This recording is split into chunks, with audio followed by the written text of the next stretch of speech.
You ready, Mr. Nani? Okay. I'd like to call to order the Cuyahoga County Council regular meeting of January the 8th, 2013 for our first meeting of 2013. Madam Clerk, will you call the roll? Calling the roll, Mr. Germana. Here. Mr. Gallagher. Here. Mr. Schron. Here. Ms. Conwell. Here. Mr. Jones. Here. Mr. Rogers. Here. Ms. Simon. Here. Mr. Greenspan. Here. Mr. Miller. Here. Mr. Brady. Here. And Ms. Conley. Here. There is a quorum. Thank you. Please rise for the Pledge of Allegiance.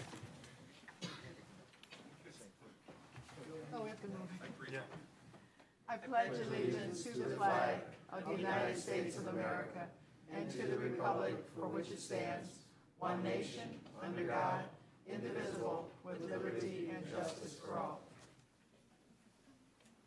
Can we move our flags back to the... Yeah, can we move our flags back to the original position? For a moment of silent meditation, I'd like everyone to reflect on their wishes for the new year.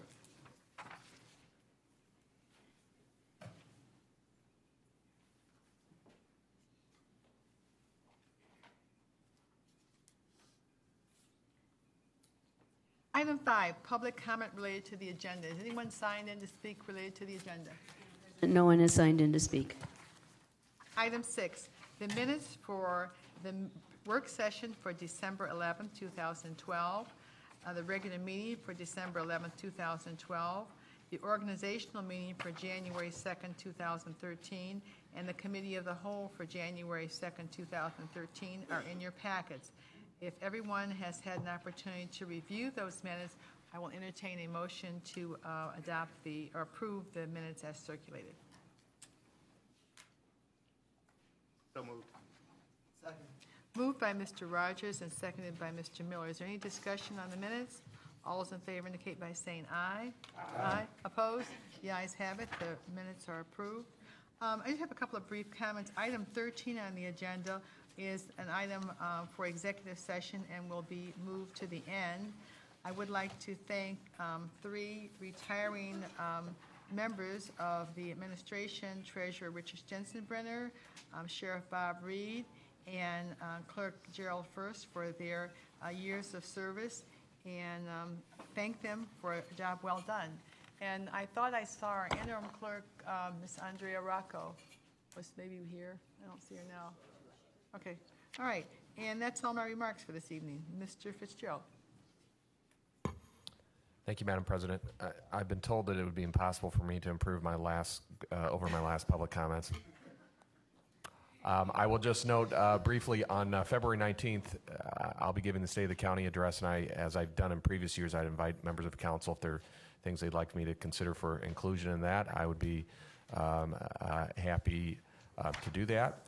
Another issue I want to make you aware of, which probably already are, is the state budget hearings are going to be beginning soon, and there is an effort by a number of local officials across the state to try to advocate for, if at least no greater harm to the local government fund, maybe actually some restoration of the local government fund.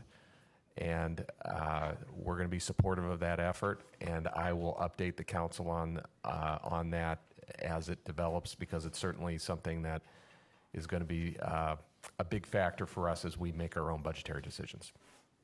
Thank you.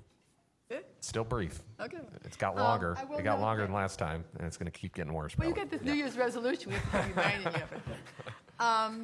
I will note that contracts executed by the county executive are enclosed in the packet, starting on page 31 for the review of anyone who's interested. Item 9, consideration of a motion of council for first reading adoption under suspension of the rules.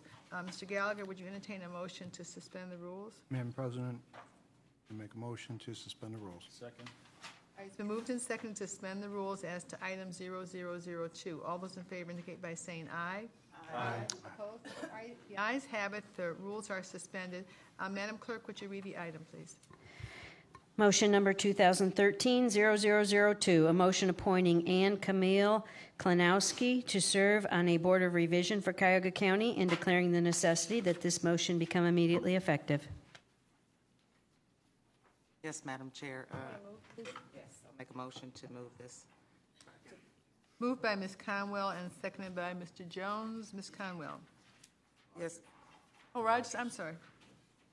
yes, Madam Chair. I'd just like to give a little background history. This position was open due to the resignation of the hearing officer, Roger Kramer. It's an unexpired term ending May 9th of 2014, and the position was restricted to a non-Democrat per our charter. The position was publicly posted by the Department of Human Resources. 93 people applied. Top scoring candidates were interviewed by council in executive session and BOR staff at a different time. Interviews were scored separately and averaged, and Ms. Konowski was consistently the top scoring candidate in each stage of the process. Okay, thank you. Any other questions or discussions? All those in favor indicate by saying aye. Aye. Opposed? The ayes have it, and Ms. Klinowski will become a member of the Board of Revisions. Item 10, committee report and consideration of a motion of council for second reading. Item 0031. Motion number 2012-0031, a motion approving the expiration and retention of pending legislation in accordance with County Council Rule 11F and declaring the necessity that this motion become immediately effective. No, this is just second reading. This is just second reading. So, this is the change in our rules that at the end of October, the clerk circulates all pending legislation, everything that's in committee, so you can determine whether or not you want to have it expire or continue into the next session. So that all those items are listed in page 61 of your packet. Item 11, consideration of a resolution of council for first reading adoption under suspension of the rule. Mr. Gallagher. Madam President, I move to suspend the rules. Second. Moved by Mr. Gallagher and seconded by Mr. Jemana to suspend the rules. Any discussion? All those in favor indicate by saying aye. Aye. Opposed? The ayes have it. The rules are suspended. Item 0010. Resolution number 2013-0010, a resolution adjusting compensation of Cuyahoga County Council staff and declaring the necessity that this resolution become immediately effective. Second. All right, moved by Mr. Brady and seconded by Mr. Rogers. All right, any discussion on this? All those in favor indicate by saying aye. Aye. Opposed? All right, the ayes have it. Item 12, consideration of a resolution for first reading adoption under suspension of the rules. Mr. Gallagher. Madam President, I move to suspend the rules. Second. Moved by Mr. Gallagher and seconded by Mr. Jemana. All those in favor indicate by saying aye. Aye. Opposed? The ayes have it. This is our regular biweekly budgetary adjustments. Madam Clerk, do you want to read it, please? Resolution number 2013-0001, a resolution amending the 2012-2013 biennial operating budget for 2013 by providing for additional fiscal appropriations from the general fund and other funding sources, for appropriation transfers between budget accounts, and for cash transfers between budgetary funds in order to meet the budgetary needs of various county departments, offices, and agencies, and declaring the necessity that this resolution become immediately effective. Move to adopt. Moved by Mr. Miller and seconded by Mr. Jemana. This is our, as I said, our weekly adjustment. It appears in rule page 66 of the booklet, and I believe there is an amendment. Mr. Miller? Madam President, I would like to move a substitute resolution at the request of the Director of Finance and Budget. All right, proceed. And Madam President, my colleagues, the substitute resolution simply adds one additional item, which is a reduction in appropriation for the Veteran Service Commission. Personnel services, $21,492. Other expenses, $97,909, and it is at their request.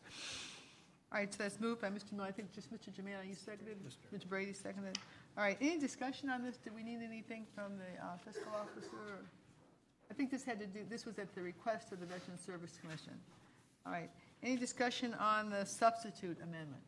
Okay, all those in favor of the substitute indicate by saying aye. Aye. Opposed? The ayes have it. Okay, so we do have a substitute resolution now. Any discussion on the merits of the other items? Madam President? Yes. my colleagues, the one additional item of note is that up to $500,000 in additional appropriation is requested for additional risk insurance in connection with the lease of the county's new administration building. We're required to have this coverage in order for the project to go forward, and I ask for the council's approval. All right, any other questions or discussion on item 0001? All those in favor indicate by saying aye. Aye. Opposed? The ayes have it. Item 13 will move to the end of the agenda for executive session. Item 14, consideration of resolutions for first reading and referral to committee. Item 0004. Resolution number 2013-0004, a resolution declaring that public convenience and welfare requires rehabilitation of East 49th Street Bridge number 00.54 over abandoned railroad tracks in the city of Cleveland. Total estimated construction cost $1,940,000. Finding that special assessments will neither be levied nor collected to pay for any part of the county's costs of said improvement, and authorizing the county executive to enter into an agreement of cooperation with said municipality in connection with said project. That matter will go to the Public Works Committee. Resolution number 2013-0005, a resolution approving the issuance by the Illinois Finance Authority of bonds in an aggregate principal amount not to exceed $25 million in one or more series for the purpose of 1, refunding revenue bonds issued by Cuyahoga County, Ohio, and 2, financing and refinancing facilities located in Cuyahoga County, Ohio, and declaring the necessity that this resolution become immediately effective. This matter will go to the Finance Committee, and as I understand from Mr. Miller, there's a desire to have this passed by the 22nd, so you're going to have a meeting on the 14th? That's correct. At our usual time on Monday, the 14th. It is on a tight time frame. Okay. Item 0006.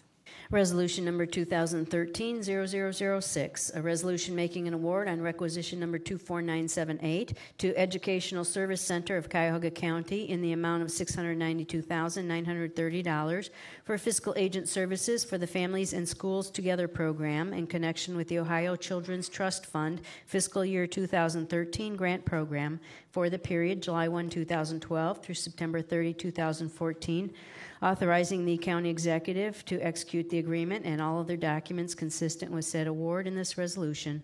Let's go to Health and Human Services.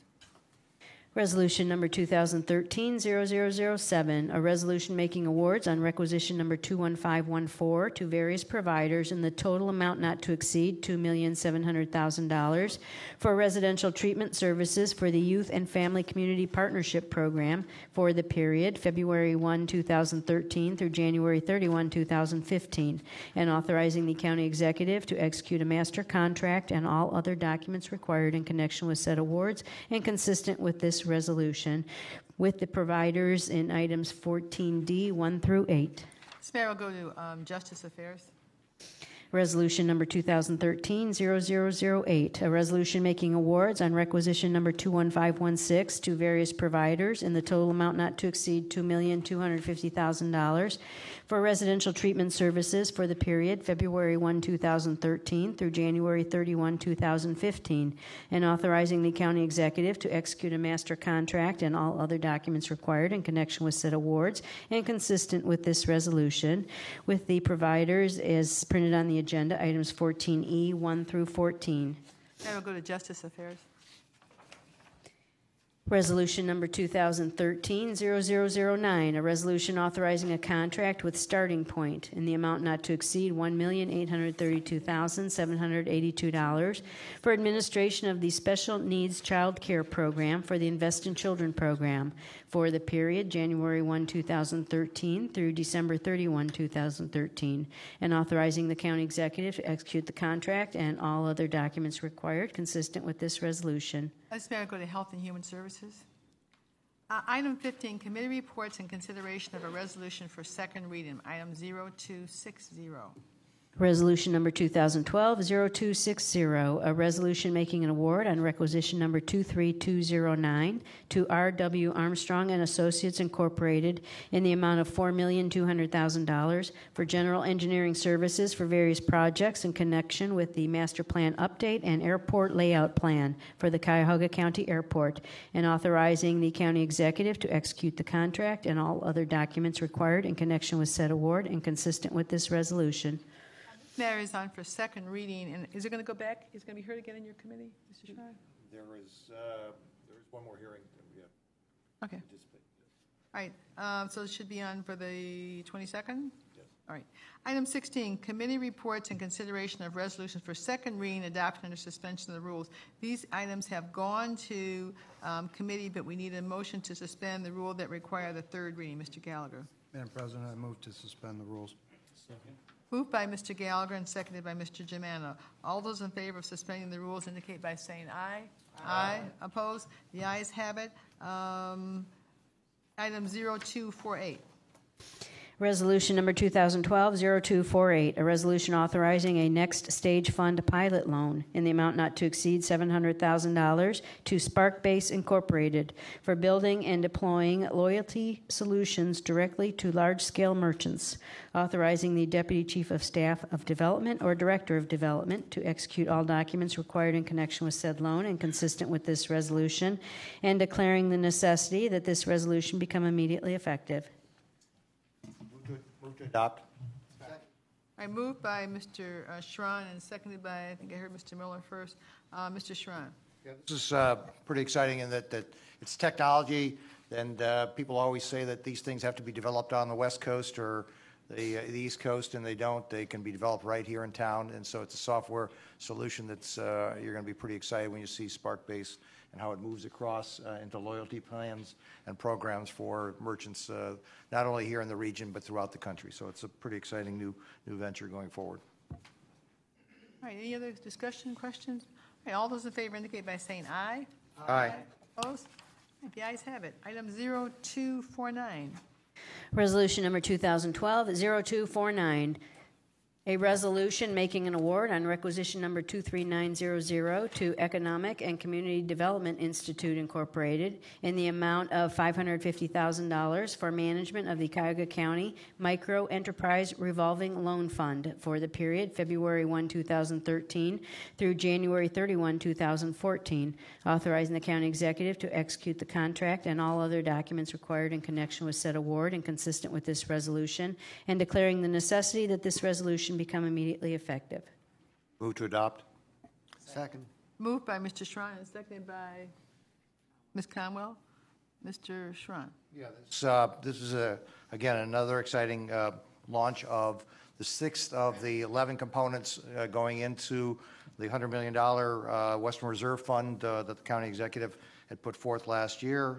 This of the $550,000, 85% of this will be going directly into the loans, with a small portion being used for counseling and coaching those businesses that will be receiving it, and a small portion that will be used for the administration of the loan program. So it's very exciting to have a microloan program out there for the county.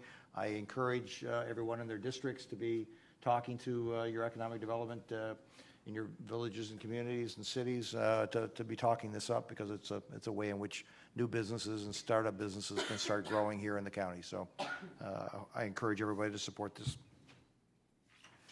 Any other questions, discussion? All those in favor indicate by saying aye. Aye. Opposed? The ayes have it. Item 0259.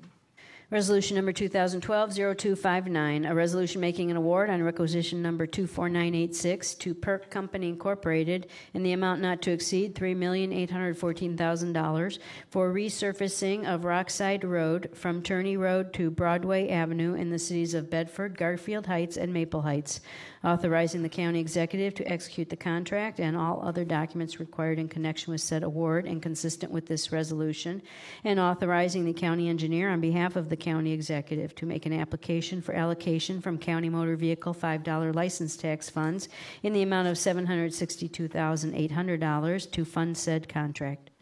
Move to adopt. Moved by Mr. Jones and seconded by Mr. Germana. Any discussion on this? Madam President, this item is for the resurfacing of Rockside Road through the cities of Garfield Heights, Maple Heights, and Bedford, the city of Bedford. It was awarded through our competitive bid process back in October 11th of last year. This project is federally funded, and where we would typically have an SBE goal attached, it is not allowed with state dollars, but there is a DBE participation goal attached, disadvantaged business enterprise, and the PERC Construction Company will be implementing those DBE goals. There were 14 proposals that were submitted by interested contractors. 7 of those contractors submitted bids. Those were reviewed and awarded again to PERC Construction, who was the lowest qualified bidder. Our county engineers determined that the estimated cost of this project should have been roughly $4.7 million. PERC Construction Company came in $800,000 below that. So construction will begin in March of this year, in the next few months, and will be completed in October. So this will be a 80% federally funded project and 20% funded through our county's $5 vehicle license tax fund. So that equates to roughly $762,000. And I ask my colleagues to support this legislation. All right, thank you. Any other questions, discussion? All those in favor indicate by saying aye. Aye. Opposed? The ayes have it. Item 0261.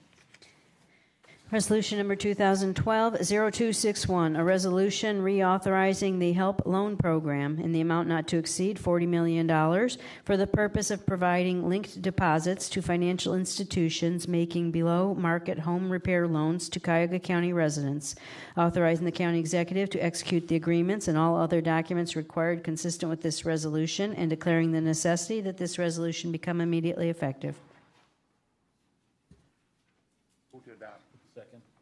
Moved by Mr. Rogers and seconded by Mr. Germana. Any discussion on this item? All right, all those in favor indicate by saying aye. Aye. Opposed? The ayes have it. Item 0262. Resolution number 2012-0262, a resolution authorizing amendments to contracts with various providers for the Staff Secure Shelter Program and Placement Planning Day Report Services for the period March 1, 2012 through February 28, 2014 for additional funds in the total amount not to exceed $3,273,852, and authorizing the county executive to execute the amendments and all other documents required consistent with this resolution for the contracts and the providers in the amounts not to exceed as printed on the agenda, items E1 and 2. Move to adopt. Second. Moved by Mr. Schrein and seconded by Ms. Simon. Ms. Simon, do you want to be heard on this? Madam President, this matter was discussed in committee, the Justice Affairs Committee. It's simply a second phase of a 2-year contract for secure shelter programs, and which is funded with some state funds. So it's phase 2, and the program so far is doing well. All right, all those in favor indicate by saying aye. Aye. Opposed? The ayes have it. Item 0263. Resolution number 2012-0263, a resolution making an award on requisition number 25744 to Starting Point in the amount not to exceed $2,038,762 for administration of the Family Child Care Home Regional System for the Invest in Children program for the period January 1, 2013 through December 31, 2013, and authorizing the county executive to execute the contract and all other documents required in connection with said award and consistent with this resolution. Move approval. Second. Moved by Mr. Brady and seconded by Mr. Miller. You want to be heard on this, Mr. Brady? We heard this in Health and Human Service Committee last week. It approves an award to Starting Point, the county's state-designated child care resource and referral center, for services designated to improve the region's quality of care in family child care homes. This is 100% funded by Health and Human Service levy funds. All right, any other discussion? All right, all those in favor indicate by saying aye. Aye. Opposed? The ayes have it. Item 17, committee reports and consideration of a resolution for second reading and referral to committee. Do you want to read it again? Resolution number 2012-0264, a resolution making awards on requisition number 24534 to Geis Property Management for sale of the Ameritrust Complex and entry of a lease for consolidated county headquarters at the site of the P&H buildings, authorizing the county executive to execute all documents in connection with said awards and consistent with this resolution, authorizing the Director of Public Works to administer said project and declaring the necessity that this resolution become immediately effective. Before we hear from Mr. Jeffers, I'd like to make a brief statement. The Cuyahoga County Charter expressly provides in Section 3.09 that all powers of the council shall be exercised by ordinance or resolution, including the power to provide for the acquisition, construction, maintenance, administration, rental, and leasing of property, including buildings and other improvements, in Section 3.09, subsection 7. The Cuyahoga County Council therefore only acts on actual resolutions that are placed before it. The resolution before County Council is the recommendation to make the award to Geis companies. The County Council will consider all relevant information and materials before it, including all presentations made by the administration team, CBRE, and URS, all information and documents regarding all the proposals that were submitted to the county, all public comments made in a council meeting for and against the resolution, and all arguments made by the other providers for or against the resolution in determining whether the recommendation in front of council is the appropriate one and in voting on the resolution. And thus, while the County Council will weigh all the evidence in determining whether to vote up or down the resolution that is in front of it, the County Council cannot conduct its own negotiations with any vendors or somehow award the project to a different vendor. The Council will act by voting up or down the recommendation that is in front of us, and it will weigh all evidence in doing so. And I believe there was going to be a presentation.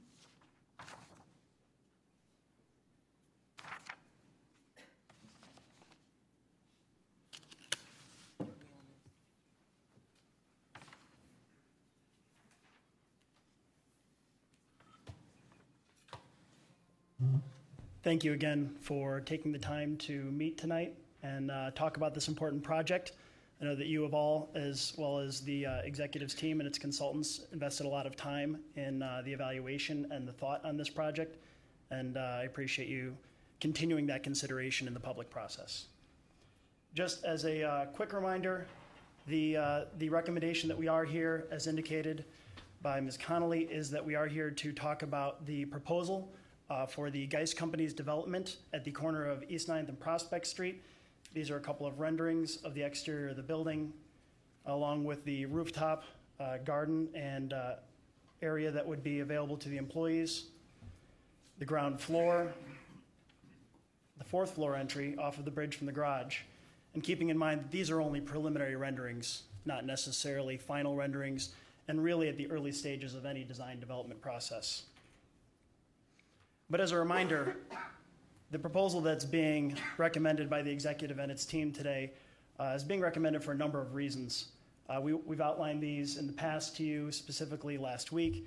But again, the Geis Company is a strong development partner with a great track record in the Cleveland area.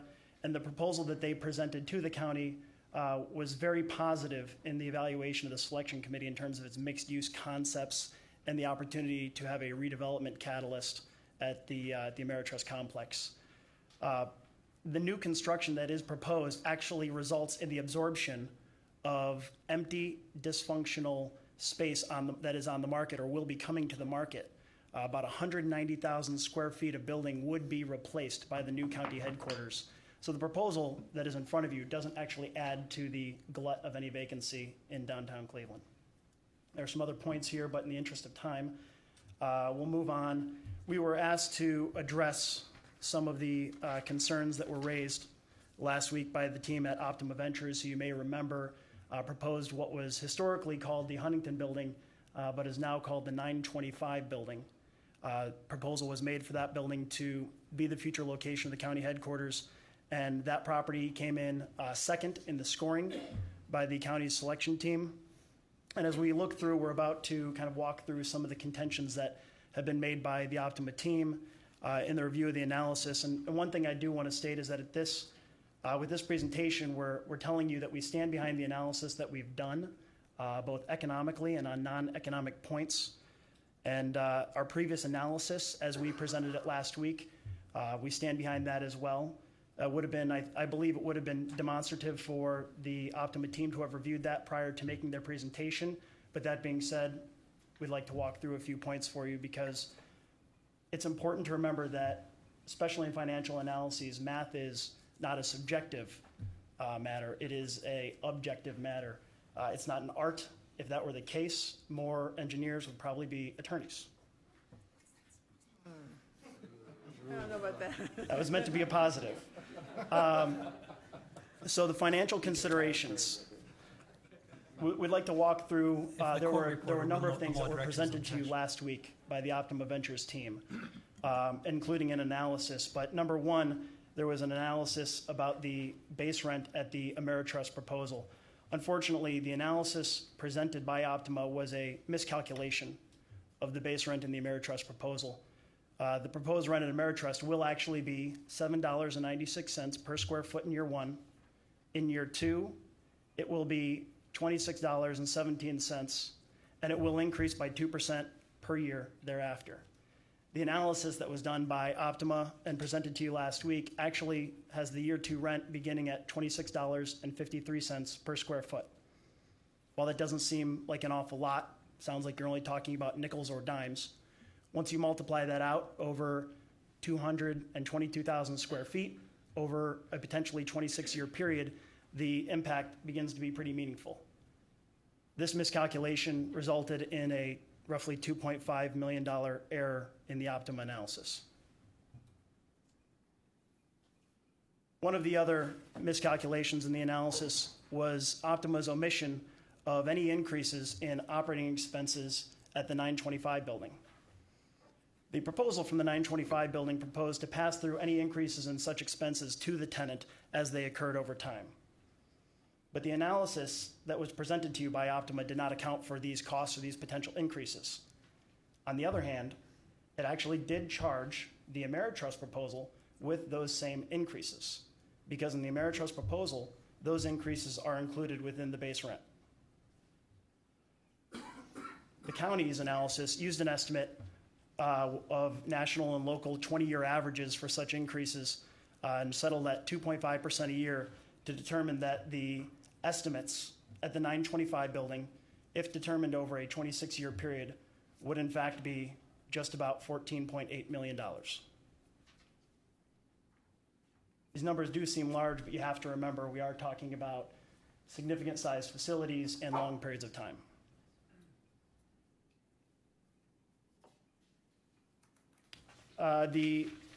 The next item that we'd like to address has to do with construction and refurbishment at the 925 building as compared to other options such as the Ameritrust proposal.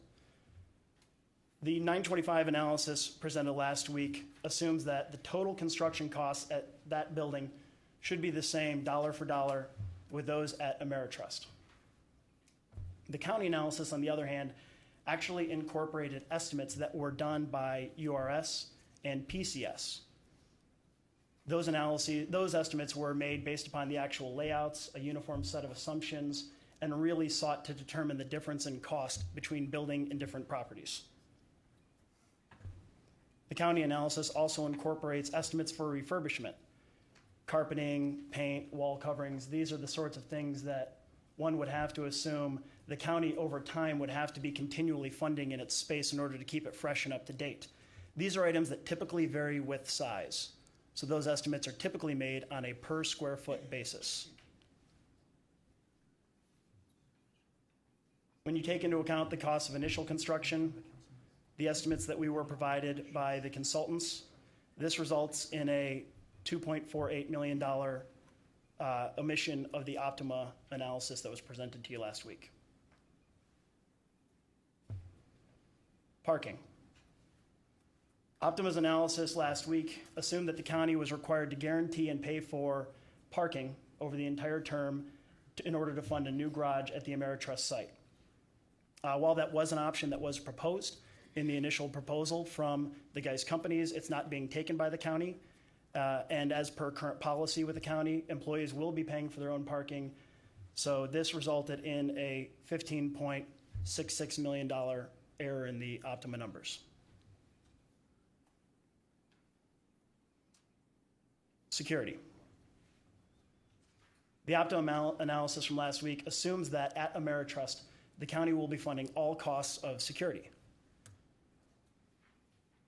The actual truth is that at all options, the county's contribution towards security will be the same and was effectively what you might call a wash, equal at all options. The county will be providing armed security personnel at its main entries as it does in its current buildings, but all other security is covered by landlords at each of the options. Over a 26-year period, per the Optima analysis, this was just shy of a $2 million incorrect assumption. Real estate taxes. The Optima analysis provided to you assumed that the county should be able to receive a real estate tax exemption for its premises at 925, which would result in a rent reduction in that scenario. But the county and its consultant were very aware of this particular consideration and made sure to consult with legal counsel, outside legal counsel, who advised us that the only real estate tax exemption that could be fully relied upon were in the event that the facility were completely dedicated to public use and owned by a public entity. This really only describes the Ameritrust proposal. So this would be roughly a $3.6 million error in the math and analysis provided by Optima.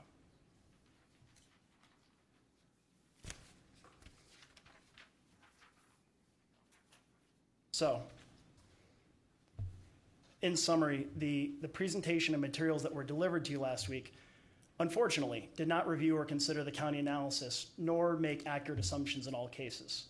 And really, it's not the goal of CBRE to point out where somebody's analysis may have been correct or incorrect on certain points. But it is important for us to make sure to support the analysis that was completed by the county selection committee, the executive, and the recommendation that's being made. If you review the cover letter that was provided with the analysis last week, there's a reference to a $34 million difference between the 925 building and the Ameritrust option over the 26 years. We can't actually find that number in the Optima analysis, the $34 million number. We looked through the various pages. We couldn't find it. But that being said, if we assume that that is the case, that their analysis does reveal a $34 million difference, with the errors and omissions and a few basic misunderstandings that we've outlined here, the base rent, the escalations, refurbishment costs, parking, security, real estate taxes, you're looking at over $41 million of incorrect assumptions in the analyses. Now, these are 6 items. We identified roughly 16 total items. These are really the big ones that we just wanted to show you today. At a future time to show you the detailed assumptions we can. So one thing that we wanted to talk about too were the layouts. I should back up 1 second. I apologize. It's important for me to restate to you that this analysis that was presented by Optima assumed 0 value for the building that was being given to the county at the end of the 26-year term. We haven't even accounted for that here in these numbers. So when we look at the building layouts, one of the contentions that Optima has outlined is that their building should be able to lay out. You should be able to fit the offices and the cubes in the conference room, in the conference rooms, in closer square footage to what would be in the Geist proposal.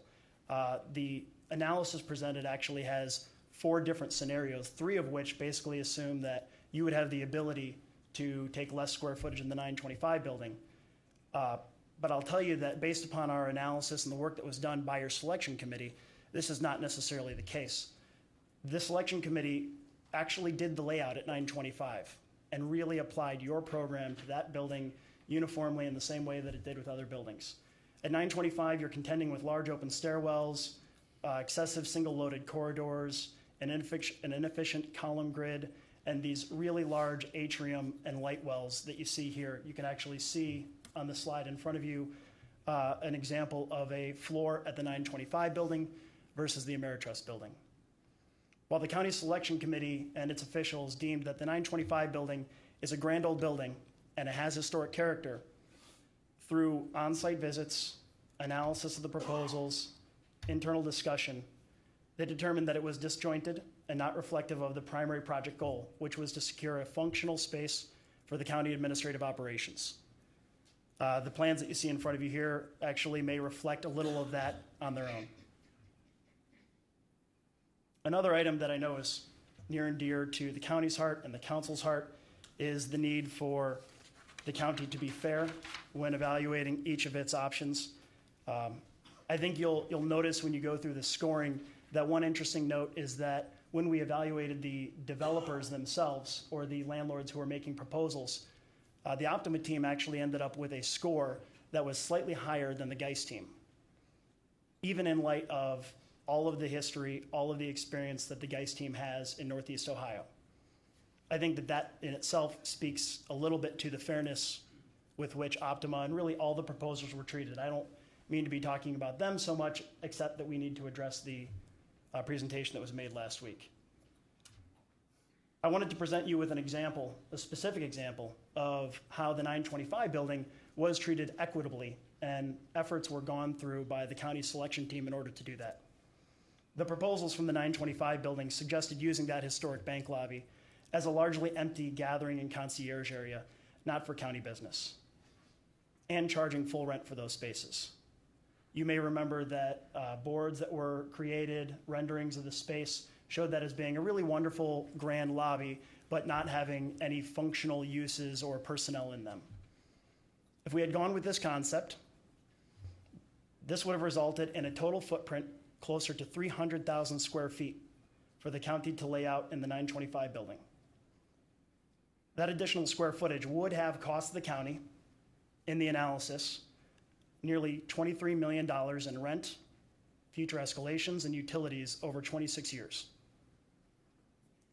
Instead of opting for that, the county and its consultants considered alternative solutions to make sure that the options were each the best that they could be, not only functionally, but also economically. So when it actually went in to do its analysis and scoring of the 925 facility, we opted to consider an alternate solution where that historic grand banking lobby was actually filled with cubicles. While we wanted a great strong ground floor presence, making this space basically a cube farm was not as appealing to the county, although it really was what made the numbers get down as far as they could. This is the footprint that results in the economic analyses that we did score and present to you.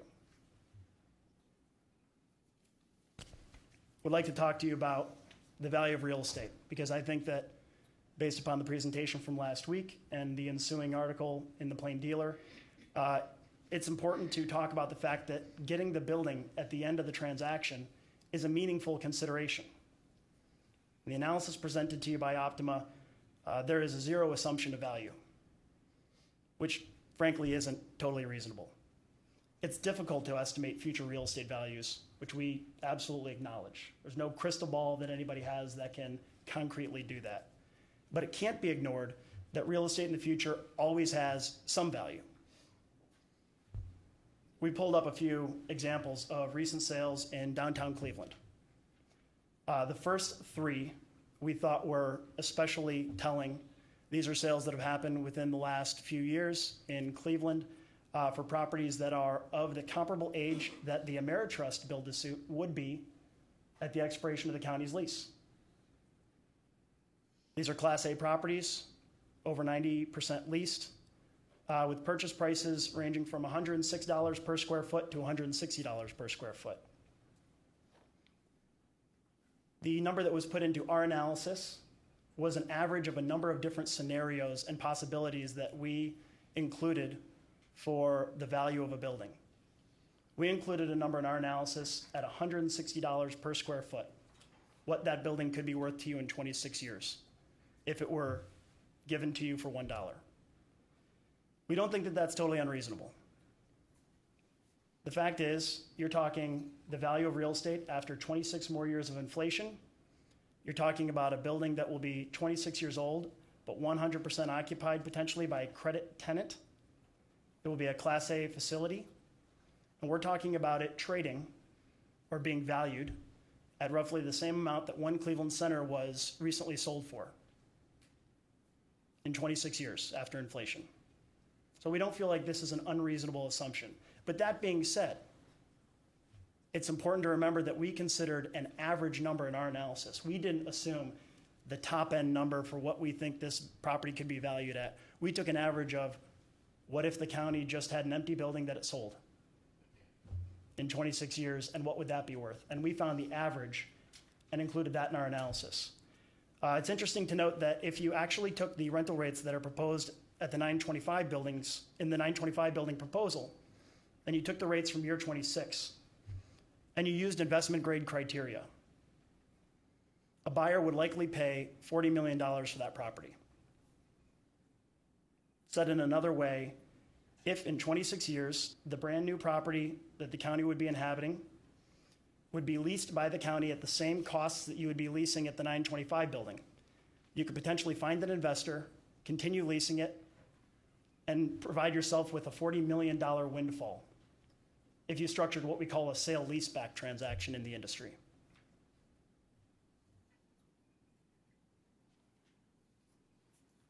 There were a couple of other considerations that we wanted to talk through, and while the Optima presentation really hit on a number of points, we just wanted to address a few here. The first and most fundamental point, and we've been talking a little about it tonight, is that the county will spend $34 million more for the recommended proposal. It's been the conclusion of the county and its consultants over the last week that Optima's financial analysis is unfortunately incomplete and inconsistent. Frankly, would have benefited from a review of the work that we presented to you last week. The county and its consultants have identified 16 separate errors in the calculation, of which we've identified 6 tonight, that are worth roughly $41 million total. One of the contentions made last week was the last thing that Cleveland needs is a new office building adding to market vacancy. Well, under this proposal, we actually don't add to the market vacancy as you would think. Under any other proposal to acquire Ameritrust, including Optima's, those P&H buildings would have been put on the market as 190,000 square foot empty, obsolete, dysfunctional office spaces. The recommended proposal actually redevelops those and drives the tenants that would have filled them to fill other buildings and spaces in the market. Optima was advised that an increase in the price for Ameritrust at the expense of the headquarters rent would not be viewed favorably. There's actually a small anecdote that goes with this. During October, in a meeting with Optima, as we held with all the presenters, the request was made as to what number the winning buyer of the Ameritrust complex should be at. You know, where should we be in our rents? And we'll increase them. We'll just have to increase the rent at the 925 building as well. And we kind of laughed about it. We didn't take it as a serious suggestion. But that conversation actually led us to, not only in the response to Optima, but for other proposers, make a very clear statement that if you're going to be raising your price on a property in order to influence the county's decision, that doing a like raise on the rent at your headquarters option will not help your case. Said another way, if you increase your price for the Ameritrust complex by $1, increasing your rent at your headquarters option by $1 means that you get no impact or no improvement to your financial analysis, the way that we see it. The suggestion made last week, actually by Optima, would actually seek to do just this. Raise its price on Ameritrust, but charge the county with an increased rent at the 925 building, which we don't view as a meaningful improvement to the offer. One of the statements made by Optima was that all analyses should be done on an apples-to-apples basis, which we absolutely agree with. The Ameritrust build-to-suit analysis, as we presented last week, and if you review our presentation, clearly takes into account a conservative estimate of the additional costs for years 21 through 26 at Ameritrust. Funny enough, if you compared the Ameritrust proposal instead of to market assumptions, and you improved it directly to the 925 proposal, you would actually improve the analysis of the Ameritrust proposal by about $5 million as compared to how we more conservatively estimated those costs.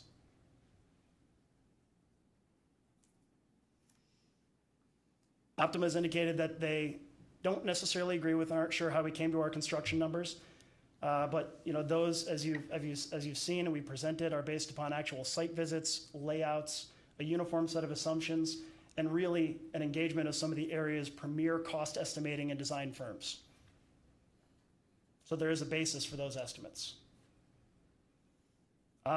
One kind of fundamental misunderstanding that Optima has expressed is that they continue to believe that they received a low score for environmental stewardship, which impacted their scoring in the headquarters. There was a category for environmental stewardship in the RFP, but it was the RFP for the Ameritrust complex. In the proposal for the Ameritrust complex, both Geis and the Agnew Landmark teams made a pretty significant commitment towards environmental sustainability and stewardship for the redevelopment of that property, which, if you remember, one of the goals of the RFP was to make sure that any redevelopment that would happen in downtown Cleveland would be green and sustainable and really speak to those goals of the county. The score that Optima received for the proposal for Ameritrust did not impact their score for the headquarters because the scoring and analysis of the headquarters proposal from Optima fully realized that they intended to make the 925 building a LEED certified space. Unfortunately, with our requests, there was no commitment made for the Ameritrust redevelopment. Signage at the 925 building would be limited to Chester Avenue. Again, this could be a basic misunderstanding of how we scored the various proposals, but it was pretty clear to the county team that proposals and presentations and renderings that were provided by the 925 ownership as recently as mid-November, made it clear that the county's dedicated entrance and awnings would be along Chester Avenue. We understood that there would be signage elsewhere on the property that would direct people around the corner to Chester. But the proposal for the 925 building was not dock points due to signage, which we knew would be around the building. It was dock points due to the location of the primary entry.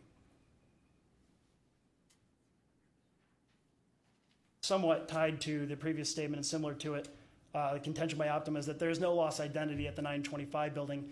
This is a little bit more subjective, but the county's selection committee felt that with the main entrance on Chester only occupying a 20% share of the building, having anybody who parks to visit the county and anybody who's riding public transit on Euclid, all of those people have to navigate either common lobbies, corridors, or walk around the building in order to get to the county's main entrance. The county respectfully disagreed with Optima's contention that there is no lost identity.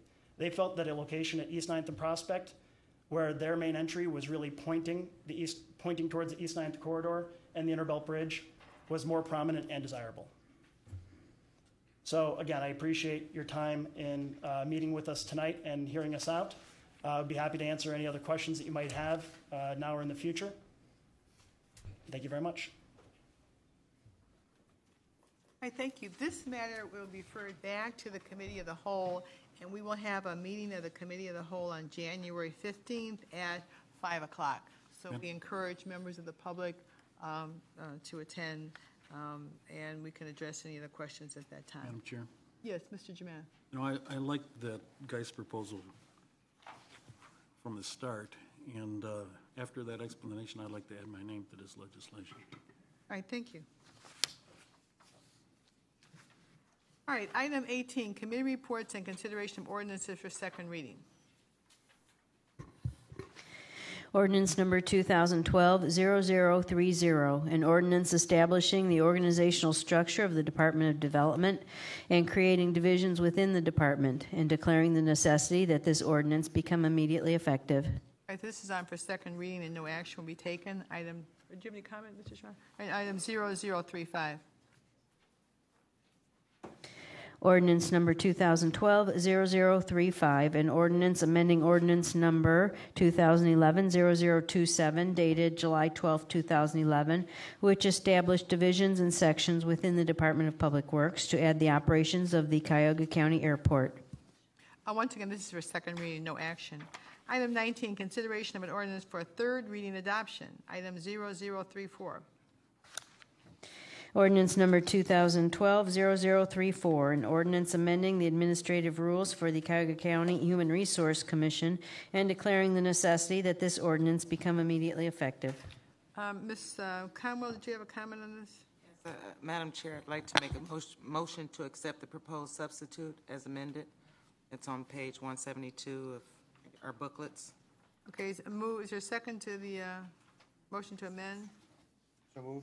All right, moved by Ms. Conwell and seconded by Mr. Schron to amend item 0034. Do you want to talk about the amendment, Ms. Conwell? Yes, Madam Chair. The change originally proposed by the Human Resource Commission was to allow the Commission to suspend the time requirements for posting and acting upon such proposed ordinance with open-ended time. The Human Resources Appointment and Equity Committee recommended that the proposed rule change be presented and posted less than 3 days prior to the Commission's acting on such proposed ordinance. The Human Resource Commission has fully reviewed and considered the changes to the proposed revisions to the administrative rules, and they recommend approval. All right, so is there a motion to adopt the amended resolution? We made a motion to adopt. Is there any discussion on the amended resolution? All right, all those in favor of adopting the amendment indicate by saying aye. Aye. Opposed? All right, the ayes have it. The item is so amended. Any other discussion on the merits? I believe we have a letter from the Commission. Yes, and I made that in the last statement that they have fully reviewed and considered. They actually had a typo and said to the personnel policies, but it's the actual ordinance is to the administrative rules. All right, any other discussion on this item? Excuse me, Madam Yes. President, I don't believe that we had a first and a second on the motion as its merits, just on the amendment. Okay, on the amendment. Okay, Just so we on need the to move it amendment. on the merits. So we need a first and second on the merits of it. Second. All right, moved by Ms. Conwell and seconded by Mr. Schron. All right, any other discussion? All right, all those in favor indicate by saying aye. Aye. Opposed? The ayes have it. Under miscellaneous committee reports, I neglected to commence, thank you, Jean Schmatzer, for coming in. She got out of her sick bed to, to come, and hopefully she's not spreading germs to the rest of us. Any miscellaneous committee reports? We start at this end and go down? Yeah, Madam President, thank you. The Ethics Rules Committee will meet on the 15th at 4 p.m., just before our work session, for an item that's residing in committee. Okay. Any other discussion? Any other items? Yeah. The Public Works Committee meeting will meet this Thursday at 11, January 10th, to deal with the items referred to committee today. Anything else? All right. Madam Chair. Yes. Madam Chair, this doesn't pertain to any committee, but I just want to let the staff know, I don't know exactly who got this accomplished, but I've been talking about numbering this agenda, and this is really going to make us more efficient in committee, because instead of having to go through these previous 200 to 300 page to try to find the documentation, we're going to be able to go right to it. So I know it seems simple, but it was a lot of work, and it's appreciated. All right, thank you for reminding us that, Mr. Giovanni. Any other miscellaneous business? Yes.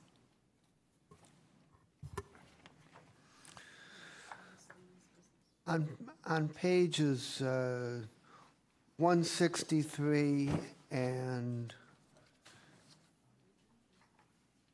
on page 169, there are proposed substitutes for 2012-0030 and 2012-0035. And I'm wondering whether these are substitutes that were already adopted in committee, or are these substitutes that we wanted to adopt before we passed these two ordinances? They were not adopted in committee, but we'll take them up to the next meeting. Okay. Specifically. Okay, fine. Anything, any other miscellaneous business? Okay, is there any comment unrelated to the agenda before we go to executive session? Madam President, public comment that I know of. All right. Item 13 is a matter for executive session. All meetings of the Cuyahoga County Council are open to the public under the Ohio Open Meeting Law. Under that law, council may go into executive session during a meeting for specifically authorized purposes. During executive session, council confers outside the hearing of the public. Council may not make any decisions about any matter in executive session. All decisions are to be made in public. This evening, council will go into executive session to discuss collective bargaining matters and potential pending litigation. During this session, our live stream will be down, and we will ask all those who are not specifically needed for the executive session to leave council chambers. Anyone may re-enter the meeting once the executive session is over. I'm sorry. Is there a motion to go into executive session? Madam Chair, I move to suspend the rules. Oh, we don't. No, just We go don't have go into executive session. Oh, I'm sorry. Go into executive session. Second. I moved by Mr. Gallagher and seconded by Mr. Jaman to go into executive session. Madam Clerk, will you call the roll? Moving to executive session, Mr. Germana? Yes. Mr. Gallagher? Yes. Mr. Schron? Yes. Ms. Conwell? Yes. Mr. Jones? Yes. Mr. Rogers? Yes. Ms. Simon? Mr. Greenspan? Mr. Greenspan stepped out of the room. Mr. Miller? Yes. Mr. Brady? Yes. And Ms. Conley? Yes. Okay, motion carries. All right, there's sufficient. We're going into executive session. Bob,